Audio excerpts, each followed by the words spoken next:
All right, so you may be asking yourself as a real estate agent, should you be listing houses or condos? What's selling more rapidly in your market? What is selling, what's not selling? Are different housing types selling at different rates in your market?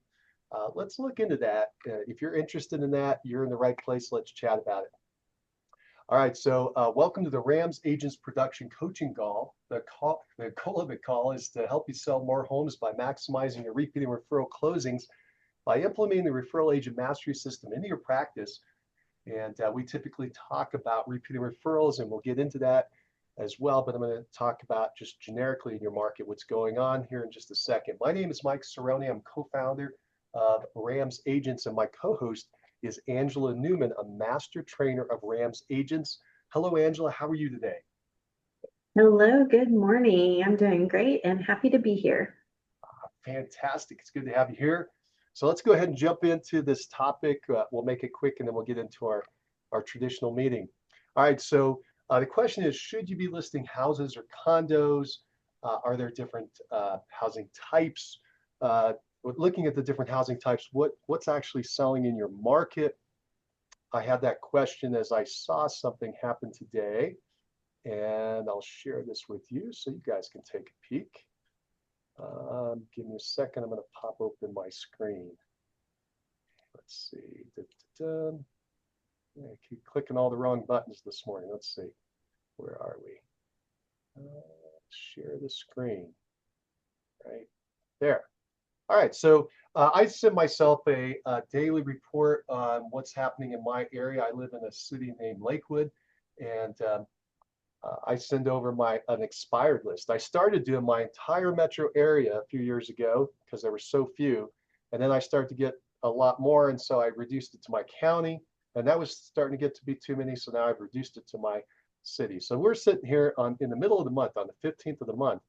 And we got some expireds that popped up. I got 1, 2, 3, 4, 5 expireds that popped up in my little area. And when I look at them, there's a condo, that one's a condo, it's a townhome. There's a house, and there's another condo. It's actually a townhome. Anyway, that's 4 out of 5 are condos or townhomes. And I start to ask myself, are condos and townhomes selling? Instead of theorizing about it, why don't I just go look at the stats? So that's what we're going to do. We're going to go look real quick. Out of the way. This is my MLS in my area. Yours is probably very similar. Mine's matrix. If yours doesn't look identical, it'll probably be similar, and you can do something along these lines. So what I'm going to do is I'm just going to go in and search in residential, and this is just bringing up the whole market. It starts in my area, at least, with just active checked, and then you kind of drill down from there. So what I'm going to do is I'm going to pick active, coming soon, and pending. That's everything that's on the market right now that hasn't closed yet. So again, it's either active, it's about to come on the market, coming soon, or pending, it's under contract. But that's all I'm going to check for now. We're going to start with houses first. We'll look at those. So I got single family residence down here. And then I'm going to just pick my zip code to make this easy.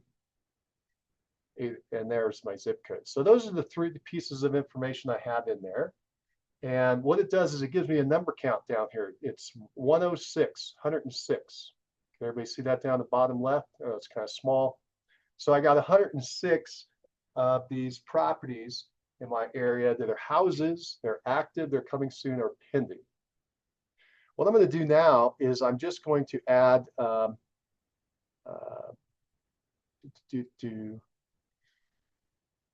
actually, here's what I was going to change. Sorry, I just did this morning and I forgot my variation. So the variation is I take out pending. So I take out what's under contract, and now I just have what's active and coming soon, and that drops me down to 66. So the difference is 40. Everybody got that? So let me do that again. So if I have pending, if I had the pending, that's everything on the market right now. I got 106. If I take out pending, or the under contracts, I'm now down to just 66 left. Okay, so 40 properties are under contract. Does everybody follow that? Okay. So what I'm going to do then is I'm going to take my little calculator, and so we take these 40 properties that are under and we divide by the total number that are on the market, 106. And I got a 37.7, about 38% in houses. 38% of the houses on the market in my area are under contract. Does that make sense what I did there? All right, cool. Now let's take a look and compare that to something different. In this case, I want to look at condos and townhomes. I'll group them together for speed. So all I'm going to do is I'm going to keep everything the same, except I'm going to change to condos and townhomes. And I'm going to add pending again to get my total group. So again, I have active, coming soon, and pending. In this case, I'm doing now condos and townhomes in my little geo area. And the count is 70. So I've got a total of 70 on the market. Now the question is how many were pending? So we take the pendings out. I end up with 58. And so 58, 70 minus 58 is 12. So I've got 12 under contract. So now I'm going to go in here and I'm going to take my 12 and divide by my 70. The total market, I have 17%. So I got 17% of the condos are under contract. 38% of the houses are under contract. Houses are going under contract at twice the number as a percentage of houses are under contract versus condos. So if you're going to spend time somewhere, you probably want to spend it in houses rather than condos right now in my market. My market is slowing down. My market's been slowing down for a year, and that's all the expireds are popping up. Just the whole market's slowing down. In fact, the predictions are our market will go down slightly over the next year, 0.8% or something is what I'm hearing, about 1%. So because my market is slowing down, condos will slow down first and then houses. That's just typically what happens. And when markets speed up, by the way, the condos go up fast and then the houses catch up. So I've just watched that trend over the last 30 years and it's happening right now. It's kind of the end of the tail of the dog. It's getting wagged faster, condos versus the houses. All right, so, and then we'll just do the final wrap on that. So we got 38 minus 17. So the difference was 21 divided by 38. And so the variation of them is 55%. If you're a numbers person, you'll love it. If you're not a numbers person, you're like, whatever. So, but I gave you the conclusion, which is that houses are going under contract at a faster rate in my market than townhomes and condos. And in my area, it just happens to be that condos and townhomes are about half the price, not completely, but about half the price, about 60% of the price of a house. So you get a double win in this situation by going after houses. You're going to get a higher price, a higher commission, and they're going to sell faster. And what else? Oh, so then let me show you the final thing here. Where'd it go? Where'd it go? Oh, so how do you contact expireds? I have this thing called My Plus Leads. There are a lot of different systems out there, and I just wanted to show you what they pop up each day for me. They give me a number count on how many expireds that they can track with data with a callable phone number. So we had the 5, but only 3 of them had a callable phone number, and that's just what I wanted to know. So I had 3 today, 2 yesterday, 1 the day before, 3 the day before that, 2 the day before that, 1 the day before that, 1 the day before that. And again, I'm only talking, in this case, I'm only talking about my city in a giant metroplex. So if I were to pump this out to the giant metroplex, we'd probably multiply that number by, oh boy, it's like a county. Let's see, probably by a good factor of maybe 15. Okay, so there's a lot of expireds going on. And we'll talk in the future about different ways that we're going after them, that we're making some modifications and changes. But I just wanted to show you the data and whether you should go after condos or townhomes. What do y'all think about that? Helpful, not? Yeah, I made a note here. I really thought that was cool the way you analyzed that to just by the numbers be able to determine. And that way you're not scratching your head thinking, wonder if I should really spend more time on condos and townhomes. The math shows your time is better spent, at least in your market. Maybe it's different in other markets. I can do the same thing in my MLS and check. But then the other side effect or the sidebar was that you also are generally going to have a higher price for a detached home. And that certainly is the case here in my market as well in Chattanooga. So very good. I thought it was very helpful. That's a good job, Blake. Really good job. Uh, yeah, I basically started with this question because I saw all these expireds popping up. I noticed a lot of them were condos and townhomes, and I thought, are condos and townhomes selling? That's where I started. Are condos and townhomes selling right now? Should I spend any time going after condos and townhomes? The answer was there are condos and townhomes selling, but they're selling at 17% versus 38%. So if I go into that market, I got to be aware that it's going to be a lot harder to sell. It's going to take a lot longer. Now, I didn't go into days on the market or anything else in my little analysis. That would be kind of the next step I would take if I still wanted to evaluate it. Um, but this is something everybody should do. If you're going to go after your sphere, it's pretty simple. That's your group. These are the people you know. That's who you're going after, no matter whether they have a house, a condo, a piece of land, whatever they own. You're going to go talk to them and help them out. But if you're going to go after business top of the funnel where you're bringing people into the group that they're not your sphere, then you want to analyze that market and make sure it's where you want to spend your time, because real estate's hard. Real estate's hard, takes a lot of time, effort, and money. You want to make sure you're going after the right grouping. And one of my preferences is to try to stay local because I'm in a metroplex. I don't want to be driving all over the place. Denver's gotten pretty big over the years. I don't even know the count. I think we're at 3 million people. It's huge. I don't want to spend an hour driving across town each direction to go talk to someone to sell their property, put up a sign or anything else. So I want to stay local. And so that's what I'm going to do. I'm going to analyze the local market as well as I can and get a good angle on it. All right, good. Any other questions about this? I had a thought that you could also use the same way to research neighborhoods if you're planning to farm or like Tristan goes and door knocks neighborhoods and choose when you do that, you want to choose the neighborhoods that have the most activity and the most probability of getting sales. So, yeah. Great point. Yeah, everybody likes to look at turnover rate, which is interesting. You know, turnover rate is how many properties are in them, how many houses are they physically in, and how many units of real estate are in there, houses or condos, versus how many are actually selling each period of time, say over a course of a year. So you have a neighborhood with 100 homes, and each year on average 4 sell. Okay, so you have a turnover rate of 4%. So that's one way to go. But the other way to look at it, what if they had in that same market, they had 28 listings every year and only 4 were selling? Ooh, your odds of getting one sold are really low, even though the turnover rate looked decent. That 4% would be low. But let's say the turnover rate was 10%, but the number of properties listed was 40%. Not likely, but just say if you don't look at the bigger picture, you're missing that element. And you could be listing properties and they're not selling. You're like, what's going on? Well, you didn't look at the totality of the data, right? And so you do want to investigate these markets a little bit before you jump in, especially before you spend the time, effort, and money. Okay.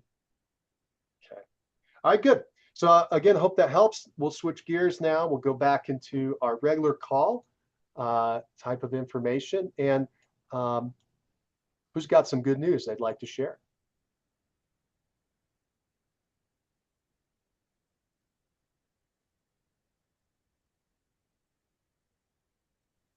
I had an open house over the weekend that drew some prospective buyers, not necessarily for the, I mean, they were prospective for the property, but at least I was able to establish some contact there with them and gather their information and get to chat for a while. Both of the, I say both, there were 2 couples that came that are, one of them will be a first-time home buyer and the other is returning to the community. They don't have properties to sell, but they'll be looking for a place to live. So I'm going to be establishing more contact with them. I followed up with both of them after visiting with them for a while at the open house. So that's good news. That's great news. That's great news. That's the number one reason to do an open house is you're going to meet Yeah. buyers. And typically the buyer will not be for the property you're holding open. Um, Sometimes they'll sell, but it's a very rare case. I believe the national average is 2%. 2% of the time when you hold an open house, you'll sell the house you're holding open. I always use that stat with a seller when they're asking, hey, are we going to do an open house, or open houses come up at all? I mention that and I say, well, for me personally, I'm not going to do an open house because the odds of you selling your house is now 1 in 50. I'd have to hold your house open 50 times to statistically find a buyer that will buy it. So I'm going to use other methods that I think are going to have a higher probability of finding you a buyer for your particular house. And that's correct. And if you don't want to do open houses, that's something to remember to tell the seller why you're not going to do the open house. It's not going to sell your house. Mr. and Mrs. Seller, can I explain that the reason that agents want to do open houses is to find buyers for other houses. They will find buyers, but the odds of that buyer liking your house and being in that price range and everything lining up specifically are very low, 2%, national average. Been that way for my entire career, 2%. Every time NAR does their study, that's what pops out. And so I'm going to do something else. Now, if you want to do open houses, you can spin that around and say, look, statistically, I'm not going to sell your house, but I'm doing open houses on all my listings, all 5, 10, 20 of them, whatever it is. And I create a pool of buyers, and then I'm going to tell all those buyers I'm personally bringing in about your home, Mr. and Mrs. Seller. So that's why I'm holding your house open. It may or may not sell your home when I hold your house open, but because I'm doing that through your whole neighborhood, I'm generating all these buyers' interest, and I can get all this cross-pollination, and I'll probably bring in a buyer for you. See, so you can play any side of the coin based on how you want to run your business. I personally don't like open houses. I only did it once. So that's why, boom. Now, by the way, when I'll say one final caveat to that, I didn't know about mega open houses. Mega open houses are really interesting. And it's a great business plan if anybody follows that, but that's another topic. Okay. So, I do want to bring up something though, Mike. You just reminded me, and this is an education question, or not. I don't know if it's a question, a statement. So I had some first-time home buyers that came in that home, and it was not the home for them. But we talked about, let's stay connected. I gave them a copy of my book, the complete guide to buying a home. And so we chatted for a little while. And one of the questions they asked me was, do you have any other homes in this area? And it struck me that what they were asking me was, did did I personally list, or did my brokerage have other homes listed in the area? So I had to educate them to understand that every home with a sign in front of it is a home that I can sell to them. So that, was a reminder to me that people outside of our business do not understand our business, and there's a lot of assumptions that you only represent the properties that have your sign in front of them. and that's what it was 50 years ago before Yeah, the exactly. MLS. The MLS that everybody's trying to tear down over the last couple of years. But you're absolutely correct, Blake. To answer your question a little deeper, and by the way, it was great insight that you just got, a reality shot of insight. Remember, we talked stories. I love stories. And you now have that story to share. And Yeah. you got their name. You can say Sally and John came in, etc. So the other insight there is, and a lot of the top agents that do like open houses, what they will do is they will have a backup list ready to go of either their other listings in the area to hand to that buyer, which will not be done until after the buyer has extinguished the answer of, do you want this house or not? Okay. If they say no, then they're going to say, hey, here's a list of other properties that I have for sale in the area. They also will have a different list, which is, here's a list of all the houses for sale in this area from all agents, right? And you're correct, you have to educate the public, but only to a point. You just got to get them to their answer they want. Their answer is there any other houses around here I could buy? That's what they were Good asking point. you. And Yeah. so you want to give them that as quickly as possible. And again, I'm going on some tangents, but this is a very interesting topic. So agents that I know who have done really well with open houses, like early in their career, um, Mitch, I'm trying to remember Mitch's last name. He sold 24 properties in his first year, and uh, he did it by holding open houses almost every day. And that was his strategy, is anybody who came in, he was going to help them. So he was first, this is the house. Do you want this house? Yes or no? They say yes, boom, he writes it up. If they say no, he says, hey, no problem. Tell me what you want. I got all kinds of other properties. Tell me exactly what you want. What's your price range? And then he would close that open house and go drive them over to other properties right on the spot. Okay. Because you have a buyer, if you determine they're a motivated buyer, if you have a high motivated qualified buyer, you immediately want to bring them around and show properties. And he was early in his career, and he's like, I'll just take the risk and I'll just run with them and then try to fill in the back part later, which isn't a bad idea. You're previewing properties and so forth. You're learning the market as a new agent, et cetera. And it resulted in 24 closings for him his very first year. And I suppose that if you were just putting signs out and not marketing a certain time out to the world, you could do that. You could just put your signs out, hold it open, somebody comes along, okay, let's go. That's exactly what he did, Angela. I'll give you another piece of his little story. He always picked a vacant house, and that was his office for the day. He would just go with all of his work. He would just bring it there, and he would sit down he brought a little folding table. He would sit down, and that was his office for the day. Anybody comes in, that's who he's going to work with. And if not, he's making phone calls out to his follow-ups and his other leads and his other business. That was his office for the day. It was a vacant house. Yeah. So that's an interesting strategy. Good job, Blake. Thank you for sharing about your open house. Now I went on a little tangent there. Appreciate you sharing. Before I ask anybody else about good news, because I know I'm gobbling up some time, does anybody have a burning question you have for production? For production, selling houses, either to your sphere or to non-sphere, to your PCSOI or somebody, strangers. Do you have any questions that we should be addressing right now in this call? Because we got the mastermind together, and if you got a burning question or issue, let's try to address it.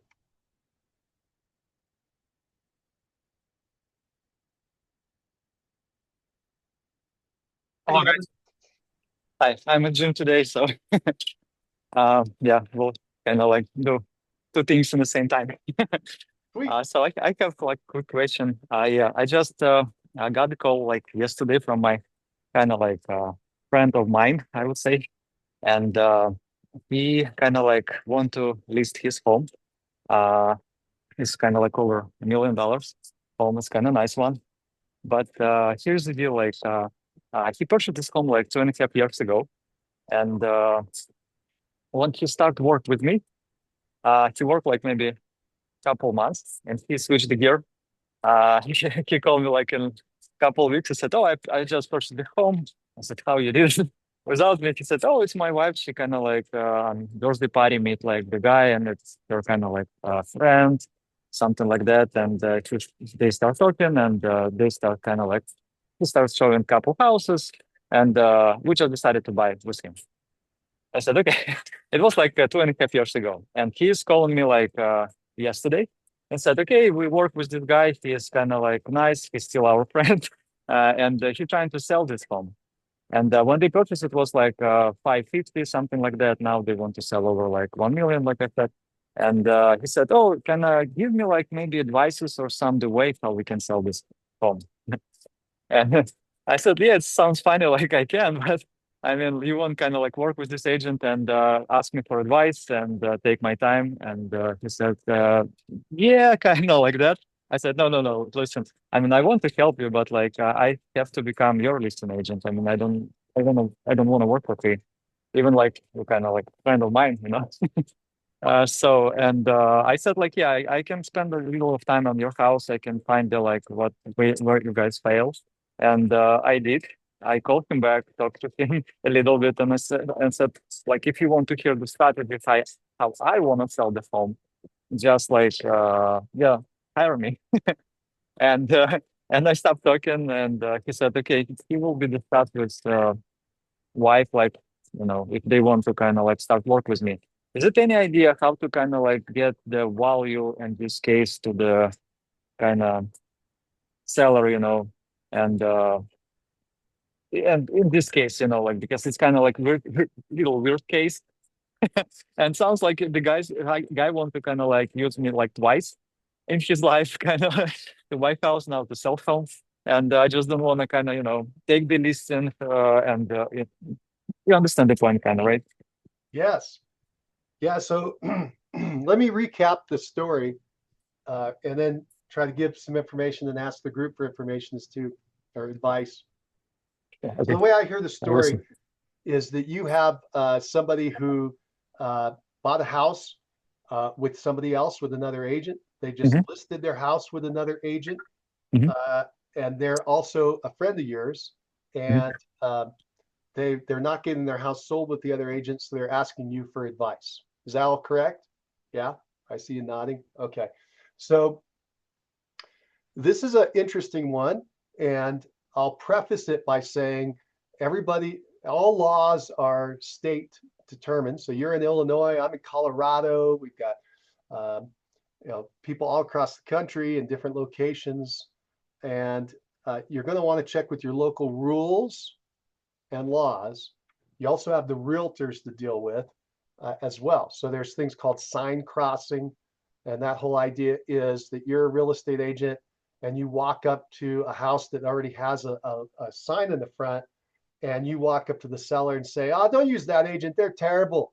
Use me. I'm going to give you a deal." And cut the commission or promise them a sweet price or both or whatever.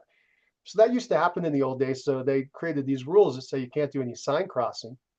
And the sign crossing rule is in the Realtors Association, but they may not be a realtor. And a lot of that stuff has actually worked its way into the state laws or rules. And so you have to find out in your real estate commission, your local state. So I'm just going to start off by saying I'm not an attorney. I can't advise you on all your different states. I don't even know if I can advise somebody in Colorado to be correct. Go talk to your broker. That said, I'll give you a little bit of insight of my personal opinion on some of that. And again, you should verify all this. So my understanding, at least for most of my career, is that if you were to initiate the conversation with the seller, you have just done sign crossing and you've created at least an ethical violation. You've got a problem. If, however, the seller contacts you while they're listed, you can chat with them. You can talk with them. You cannot advise them to cancel their listing. Okay. You cannot sign a listing simultaneous to their current listing, because now you put them in jeopardy to have to pay double commission. However, you can sign a listing with them that starts after their old listing expires. Okay, so you can do that. Since they initiated the conversation, you can also talk to them about ideas on how to sell their home. Just keep in mind, they could take all those ideas and use them with their current agent and you're out. So it's usually not wise to go too deep into it because of that risk. However, since they initiated the call, I think you can chat with them about selling the property. Again, as long as you don't tell them to cancel the other listing, right? And if you sign any listing, it has to start after the expiration of the old listing. Anybody have any other ideas or thoughts on that that you want to share in a public forum? This is all being recorded. Keep that in mind. For Yevon, anybody else have anything else for Yevon you'd like to share on this topic? So I've actually had that same scenario sometimes in the past, and I've had it to where tenants have asked me, owners have asked me, buyers have asked me when they've signed the buyer broker agreement, they've signed a listing agreement, they've signed a lease agreement, whatever it is, can I get out of it? And I always just, again, I'm not an attorney either. But my go-to is, it depends on your agreement that you have with that person. And with real estate agents, I say, we're all different. So for me personally, if somebody doesn't want to work with me any longer, I will release them under certain terms. But I don't know what your agent would do in that situation. You just need to review your agreement that you sign with them and talk to them, and then just kind of put it back there. Great advice. In Colorado, and again, every state's going to be different. In Colorado, our state creates our listing agreement for everybody to use. So we have standard forms. And in the standard listing form, there's a checkbox question that's asked to the seller. Are you currently listed with another agent? Yes or no? So obviously it's been a problem in the past that it's part of the standard contract to the point that they've had to put a question in there to the seller. Are you currently listed with somebody else or not? It's something you definitely want to ask as you're moving into a situation. You may discover it as you're doing your research in the MLS and other things, but it's a great question to find out early on, and definitely before you actually sign that listing agreement. Are you listed with anyone else? Because if they are, again, you do not want to create a concurrent agreement with them. Now, I'll just say this. Again, we're getting into the weeds. There are different kinds of listing agreements. So we've been talking about exclusive right. That's in my area. I don't know what the term is in your area, where they're only going to work with one agent.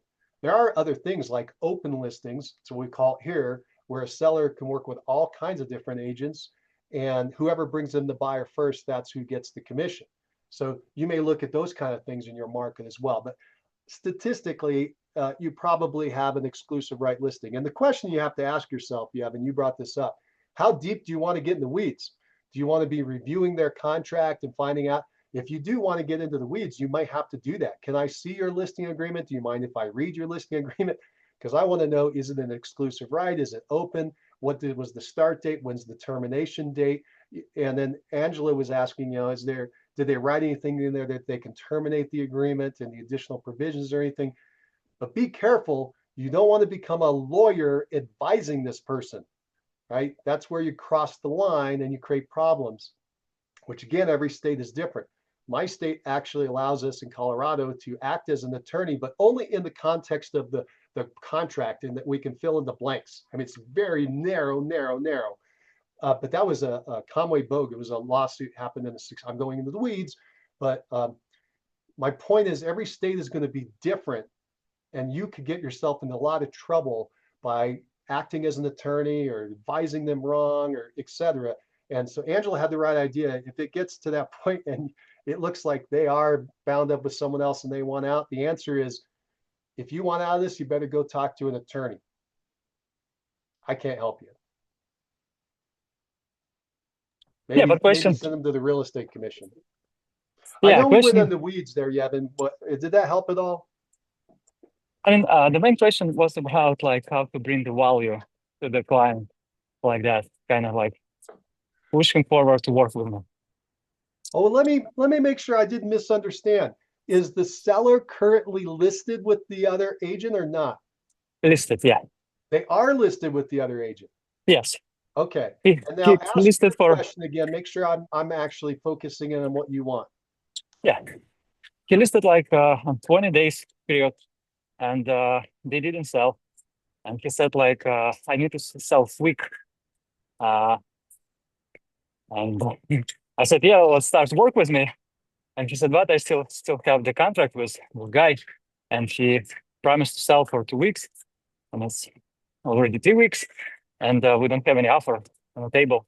That's why he called me. And again, seems like he did kind of like this kind of like bad step, 2.5 years ago when he started working with me. So I just thinking like, it could be happened again. He just will talk to me, ask my opinion, ideas, and he will stay with his agent and just draw up this like his ideas. Right. Yeah. And that's always a risk. That's always a risk. So I think you already got the right answer, which is you want to find out if he's currently listed. If yes, when does it expire? And then you get to make the decision of, do you want to provide him with any information before that expiration and take the risk that they'll use the information with the current agent? Or do you want to wait till the end of the agreement and you just create a policy and you say, hey Sam, it's really great. Yeah, I made up a name. Sam, it's a lot of fun. I'm glad you came over to talk to me and I'd love to help you sell this property. However, you're currently working with another agent. And so I'm not allowed to interfere with that agreement or that contract. And so when that contract is ended, please come back to me and I'd love to chat with you about different options on how to get this property sold. Oh, it sounds so formal. I said, like, if you worked for 20 days and he didn't sell, he didn't, execute what he promised, just cancel the contract. Start work with me. That's it. Yeah, and see, you got to look into into Illinois or wherever state you're in, and make sure that you didn't just step on a landmine when you told that guy to cancel his other contract. So you got issues. Again, that's why we're not lawyers, okay?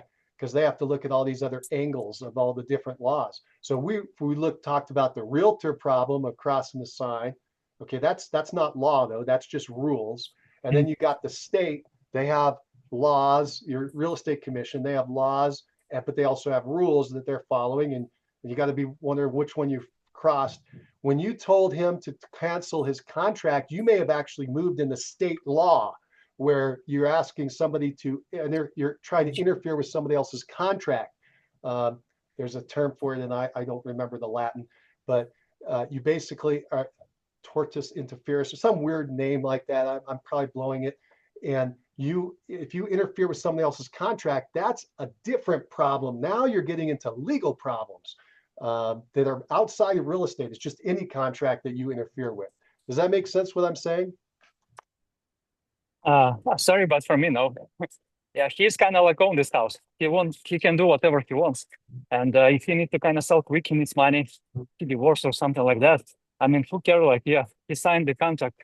No one, I mean, nobody, no agent will sue his client because he expected to get maybe like business from him in future, even if he's failed, never know.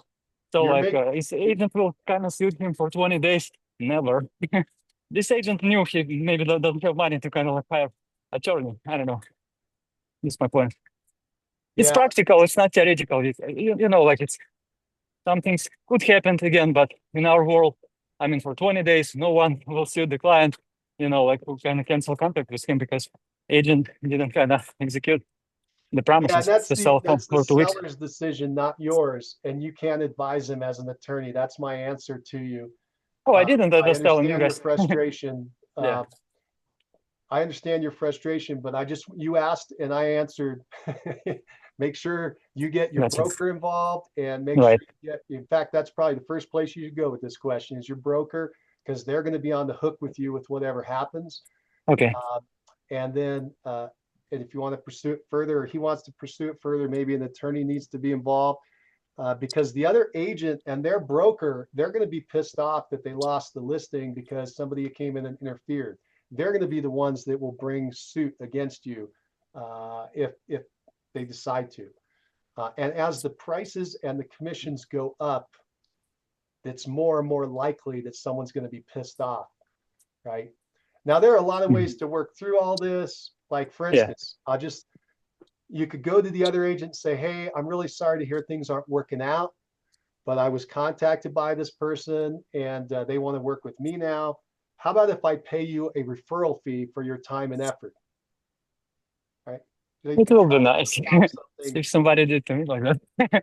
Okay. Well, put the shoe on the other foot.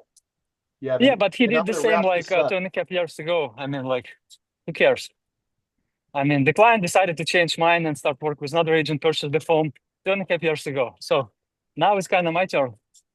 Yeah, I understand what you're saying, and I understand the philosophy. Just put the shoe on the other foot. If you had a listing, if you had taken $1 million listing and you had a listing contract in place, and all of a sudden another agent starts talking to your seller, how would you feel? I mean, feel bad, but it will kind of push me to sell. Let me give you another kink. This is all happening at the same time. This is all happening. One of your buyers walks up to you and says, yeah, but I want to buy that house. Okay, now you got another problem because you've been gaining inside information with the seller. We're just making all kinds of crazy scenarios here, right? Yeah. That's what I love to do. But the issue is you got a challenge. The answer is go talk to your broker. The answer is make sure you're not breaking rules that you're not even aware of. And let's go to the bottom line of this. The guy was not loyal to you in the past, the seller. Do you think that he's going to be loyal to you now? No. Then do you really want to deal with it for a commission, whatever the commission is? Yes. Okay. I'm very competitive, so yes. All right. But So then you got to run on the track. And the first thing you better do is go talk to your broker to make sure you're not creating any problems for yourself and the broker. Okay. Thanks for advice. Yeah. Okay. Appreciate it. You bet. Sorry I didn't have an Yeah. easier answer for you. Angela, did you want to add something? I did.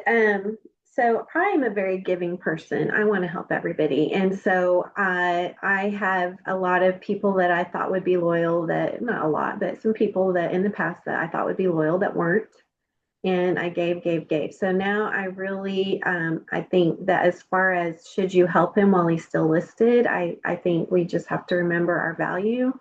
And I'm a marketing expert. So that's what I do for a living is market houses. And yeah, he may be a friend but he is under contract with that other agent. That's that other agent's job at this point. And especially anything real estate related, I would just say, no, I would love to help you. But when you guys don't have an agreement in place, I will definitely bend over backwards for you. But at this point, you chose that other agent. So personally, that's kind of the direction I would go in. Yeah, and I was also going to toss in there, Yevon, kind of along Angela's comment. If you're being asked to help and yet he's under contract with someone else, I mean, the NAR rules are that unless you have a written contract, there are only limited services that you can even provide.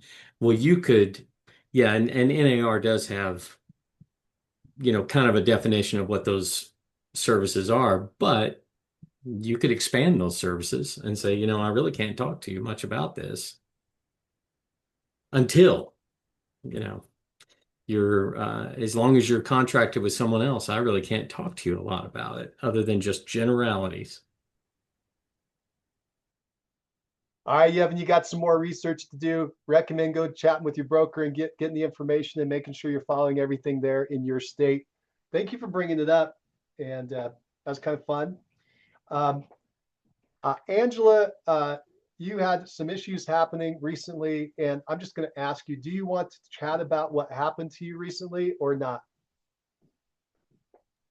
I can. So this may be helpful for anybody really. But and maybe if anybody's listening, this will be helpful for you guys too. But I had 2 open houses scheduled this weekend. The second open house was on Sunday. I went to the open house, started setting up, opened the door, walked inside, had all my stuff in my hands, and realized that there was some music playing in the open house. So I kind of paused and looked around and then realized the shower was on. And at first I thought it was maybe the handyman, but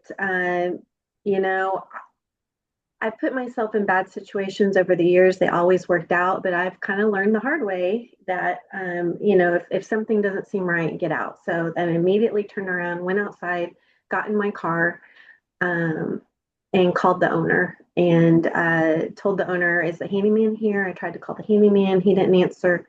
No. I said, okay, well, I'm not going back inside until, we figure out what's going on. Well, while I was on the phone with the owner, a man came out who was wet and didn't have a shirt on and was like, I was taking a shower. And I was just like, okay,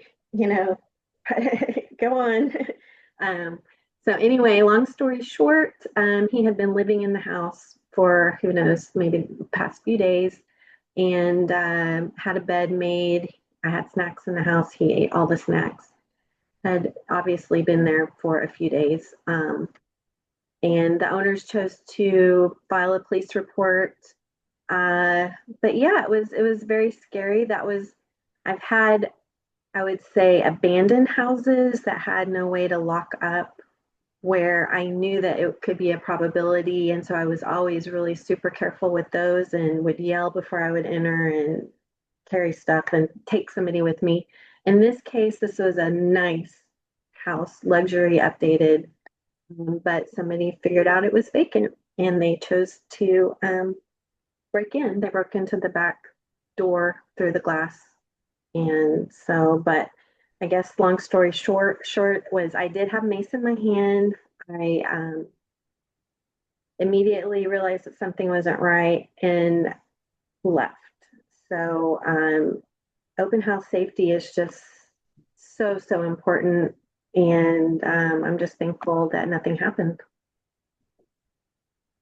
Thank you for sharing the story, Angela. And it's a cautionary tale for everyone to be aware of when they walk into a property that's vacant or any property, to make sure that they're aware of their surroundings.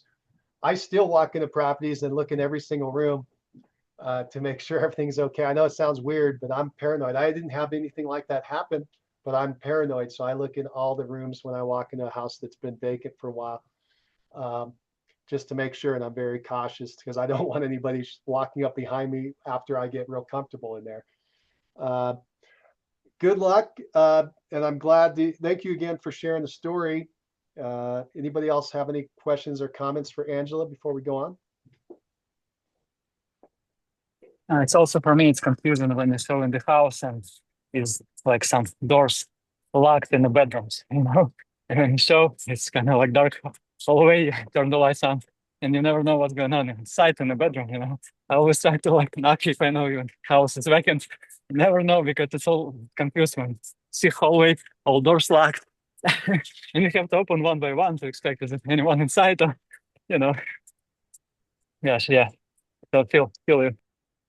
Oh, Yeah, that's a good point. And if he hadn't been in the shower and he was asleep, that probably would have been a worse situation. So um, I I have taken many safety classes over the years, and I strongly encourage. But they were more like just practical advice. Mike recommended that I actually take some physical training, which I'm going to look into. And I signed up. He sent me a group. It was called Model Mugging. Model mugging. It's an odd name. Yeah, model mugging. Been around a long time. So I signed up for them to notify me when they have their next class, and it's an actual defense class. And because, I mean, I would hate for it to happen, but obviously, eventually, you know, things happen, and we just need to be prepared. That's the biggest thing, is always be prepared. If I could look back and do something different, I wouldn't have entered with my hands full. I had the mace in my hand, but I also had my bag. I left my purse in the car, so at least I didn't have that. But I had my flyers, my bag. I had opened the key box. I had the key box container thing. I would have just gone in with my mace, the key, opened all the doors, looked around, and but again, if I do open houses, I'm going to rethink and maybe have somebody there with me. If anything is absolutely questionable, then try to do it with somebody else and partner. But yeah, good point.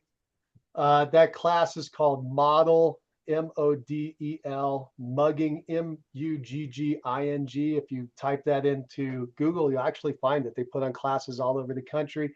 And it's an accelerated self-defense class, like a 2-week class where they teach people how to fight back, in particular women. It used to be women when I saw it 30 years ago.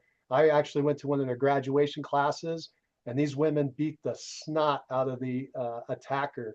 The attacker had, because it's such an emotional situation, the attacker had to wear all these pads, look like the Michelin Man, okay, because of all the pads, especially the head and the feet, because they'll break their feet. But they teach them how to fight standing up and also on the ground, which is where a lot of people end up and don't know what to do. So they teach people how to fight if they get on their back or on the ground somehow using their legs. Anyway, it's a very impressive class, if you need an accelerated class to learn how to do self-defense, so that you at least have some skills in if the situation ever arises. You hope it never does, but you need the skills if you need them. Again, Angela, thank you for sharing the story, and hopefully that helps somebody out there to be prepared. I'm glad you were okay. I know you'll be even more cautious next time you go into one of these houses if you decide to even do them at all. And I can understand that. But that goes for you, Blake, too. You're doing these open houses. You need to make sure that everything is cleared out in that house. You don't know who the heck is in there and what their intentions are. And in this case, it was a homeless person. You don't know what's going to happen there. All right. Thank you for doing that. And I'm going to wrap up the call. We just went over, and we're going to move into our huddle. So let's do our quick daily huddle. So 2 questions. Number 1, what did you do last business day to move your business forward? Number 2, what are you going to do today to move your business forward? Who would like to start? I can start. So I listed yesterday 2 listings. So 1 multifamily, 2, yeah, and 1 condo in city of Chicago. So yeah, we'll work today to kind of like put all these kind of like listings on Facebook.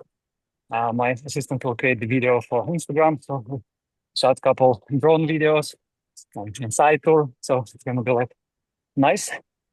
And the last video, like I shared on public, was also about multifamily like a week ago. It bring me like 5 new buyers, and we reached out like, it's not again so much, but still for me it's kind of like a record number, like 7,000 views on Instagram. So 7,000, yeah, because before like I got just only like 700, 800, something like that. Last week it's like 7,000. It's very cool. So yeah, and yeah, 5 buyers like new reach out to me, so I'm trying to kind of like work with all of them. And also like my buyer like offer was accepted as well last night, so also cool. So what kind of like school Monday. So yeah, thank you. Yevon, that is fantastic. Congratulations. What a great story. Yeah. That was awesome. Now you said that you're doing, you got listings, and then you had 2 of them. Congratulations. And you do a video, and you're posting that out on Instagram, and it resulted in 5 new buyers.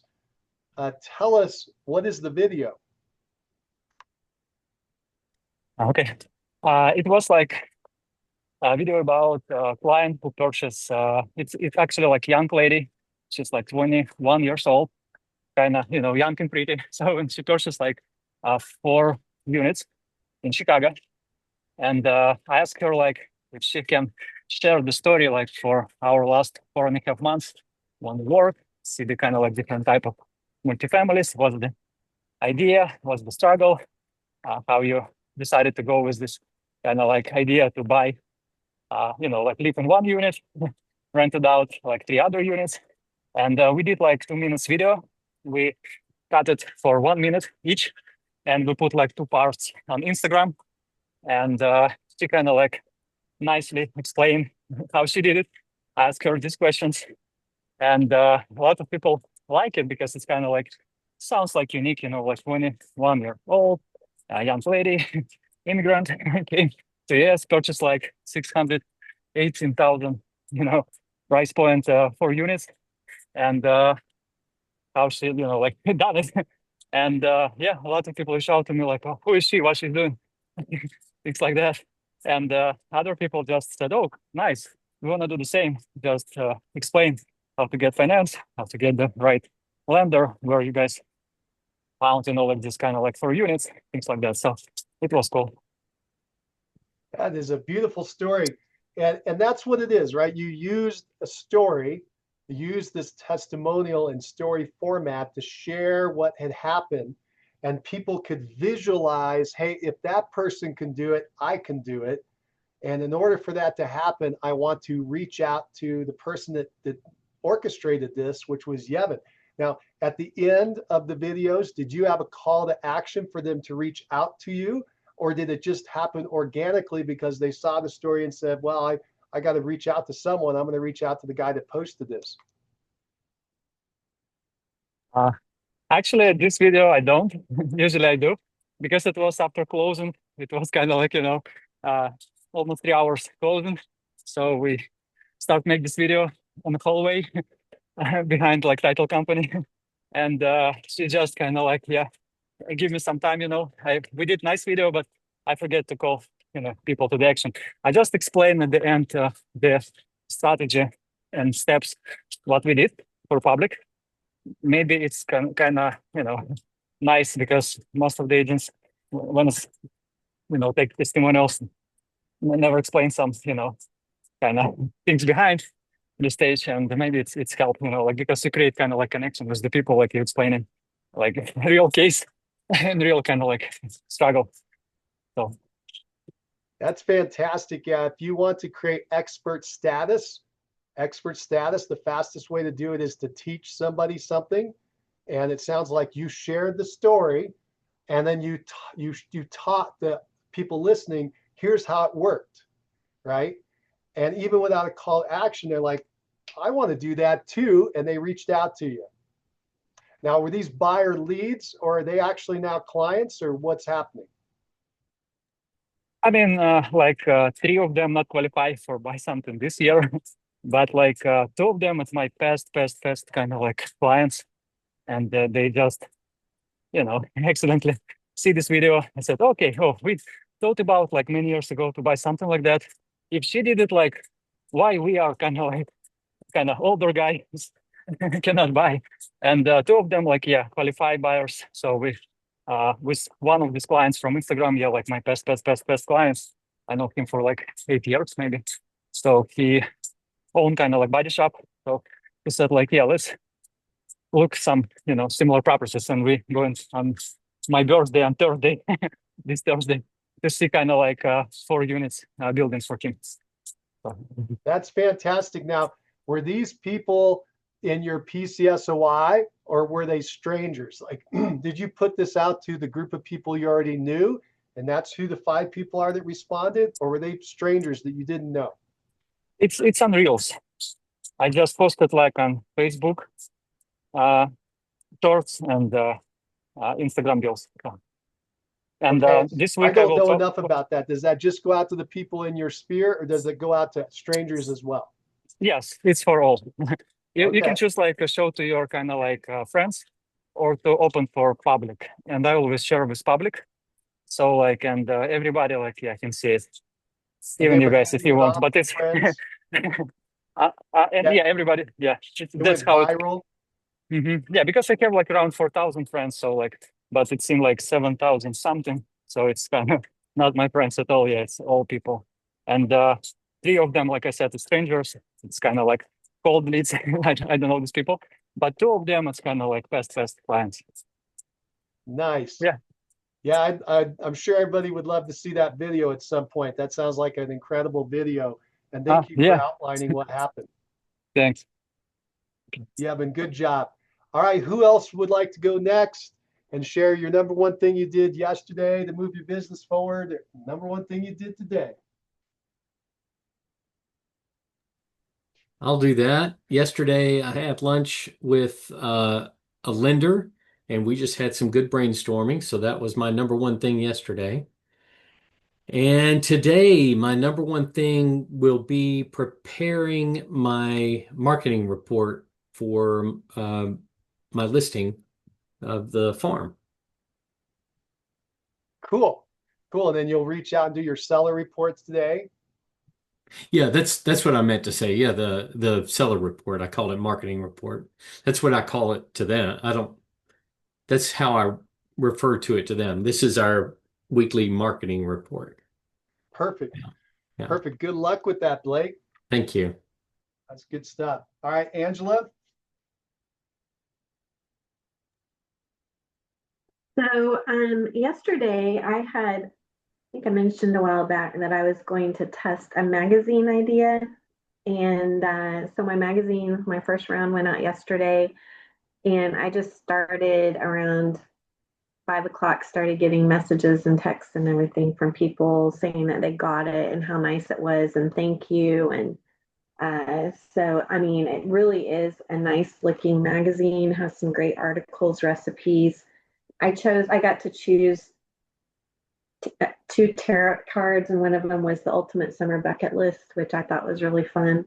So anyway, that is, so we'll see. I also so I sent some to my top people, and then I also got 15 that I'm going to go hand out and take to like the place where I get my hair uh, done, and different businesses around in the area, and maybe take them a little goodie and drop that off and just say, hey, I was thinking about you, wanted you to share this with you. But yeah, so that was yesterday. Today I'll be coming up with that strategy on how to get these that I have left. I have 15 of them, who I'm going to give those to, and start working on that. I figure out if I can just do 2 to 3 a day, then I'll have those all passed out within the week. Cool. How many did you order? 50. So 50 was the minimum. So I sent 35 I've sent it out to my top 35 people. Great. And what's the name of the company? I believe that it is Reminder Media. Yeah. And what was the cost for the 50? It is, or maybe it's not Reminder Media. I'm having like I'll have to get back to you on that, but it is, It each is issue Reminder is Media because is I it use it Reminder too. Media? Yeah. Yeah. You did? Okay, good, Yeah. good. Um, it's about $5 a copy, and that includes your postage, your editing, but you know what sold me is that, number one, I mean, I'm not trying to sell this yet because we'll see the results from it. But what sold me to test it is that I can use multiple mailing lists. So this 35 people, my next mailing doesn't have to be the same 35 people. It can be I can split it to Texas, Oklahoma, businesses, people, PCSOI, all of that. And then also, I can do it quarterly. I can do it every other month, and uh, and it's the price of basically a greeting card and postage. So, I thought it would be a great way to test it and see it, and I figured that it might last longer for them to be able to put it somewhere that might last longer than a greeting card. Like, not that I won't still do greeting cards, but just something to add to a way to reach out to people and say hi. Nice. Congratulations. Blake, you're doing the same thing? Yeah, I was thinking I'd shared it here, I think you but did. maybe Angela wasn't on that particular call or something. But yeah, Angela, I'm doing the same thing. My first one went out in January. Okay. So I'll be able to give you a little bit of, and I had the same reaction. It was great. I had people photographing it and posting it on social media. I had one person do that, I should say. But a number of people took a picture of it and texted it to me. Yeah, that's what And I I'm was sure, getting. Yeah. yeah, so that was pretty cool. I I think it's a great thing because you're right. It's not expensive when you consider the number of people you're able to touch for $5 each, basically. And I'll just give you an anecdotal thing that happened just this past weekend at church. I was talking with a friend.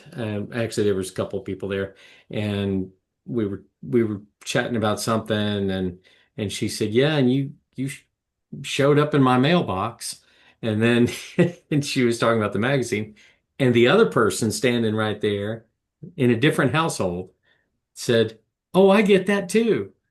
And so they were, they both are very aware that they're receiving the magazine from me. So it's not like it's definitely not like junk mail at all, as you know.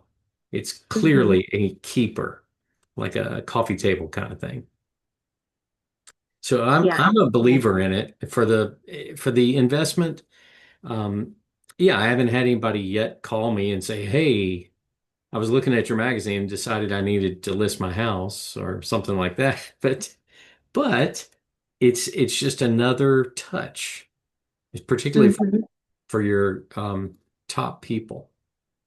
Mhm. Yeah, it's we'll see. And I'm sorry that I didn't connect that because I do recall that. I just didn't realize that that was the same thing.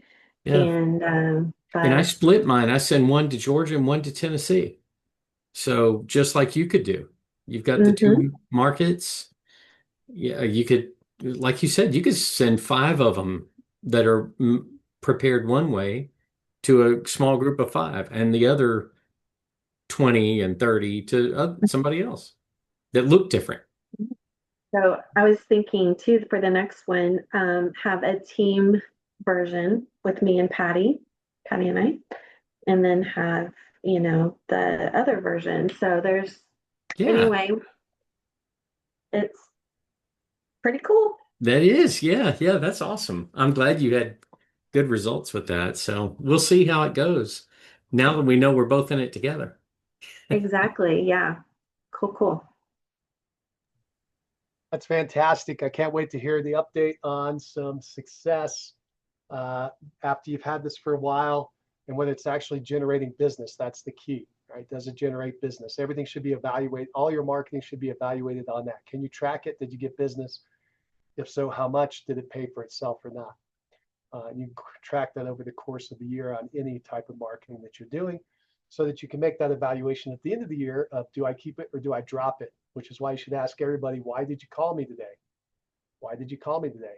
You know, who can I thank for the call today? What can I thank for the call today? That's another way to ask it. All right, cool. Excuse me. A little frog in my throat today. So let's see. For myself, yesterday we worked on some research on different marketing to look. I'm always looking at angles, as I just shared with you earlier. And today I'm going to do a follow-up call with one of the people I talked to a couple months ago to see where they're at with the sale of their property and their plans. All right, everybody, thank you for your time today. Good job on the call. Hope it was helpful.